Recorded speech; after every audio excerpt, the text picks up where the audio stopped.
Walkout, Megan O'Leary said that you told her that you realize that you don't have to fight, you don't need to fight, but you're just doing it because you want to. When you came to that realization, what did that do for you? Whether that was, for your career, personally, what did that do for you once you came to that realization?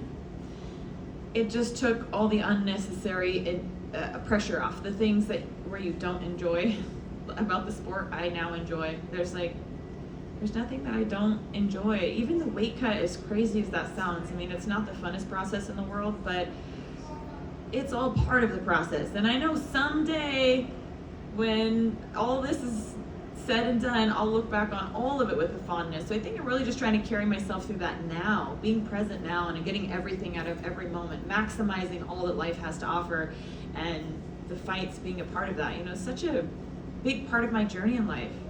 Since I was 19 years old, I've been doing this, and I was doing this before it was ever the cool thing to do, before women were even had a future in the UFC. Yeah, and I was going to ask too about, you mentioned that you've been doing this for 18 years. I was looking into your professional debut. It says that you fought twice in the same night. It was for the Hook and Shoot Bodog Fight 2007 tournament. When you reflect on that, how crazy is it for you to be up here after the career that you've had? And when you reflect on that fight, what are some of the thoughts that come to mind? So the sport has changed so much since that point. I mean, I was literally fighting for breadcrumbs. I think I fought for like $500 that night, 2 fights.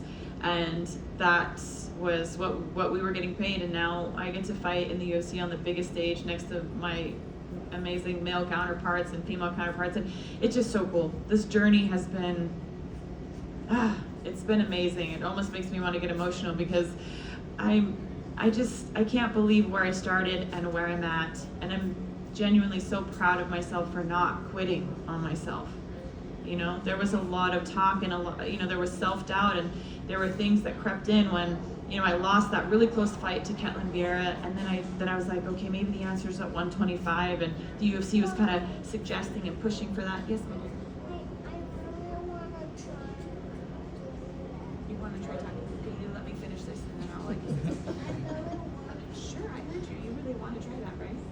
Okay, I'm going to let you as soon as I answer my question. And I went to 125, and then I came up short again, and I really didn't even feel like I got out of first gear. I felt like I wanted to win, but I couldn't find my path, my fire in that fight, because the fight really was with the scale.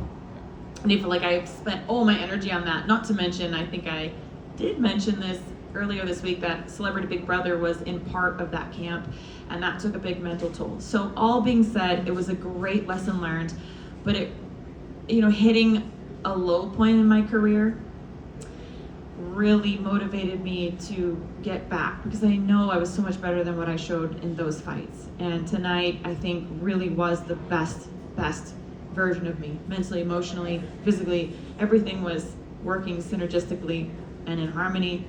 And this is really what I'm capable of. So I still feel like I have a lot to give the sport. The first one's going to be for Daxton. Dax, Okay. What did you think about Mom?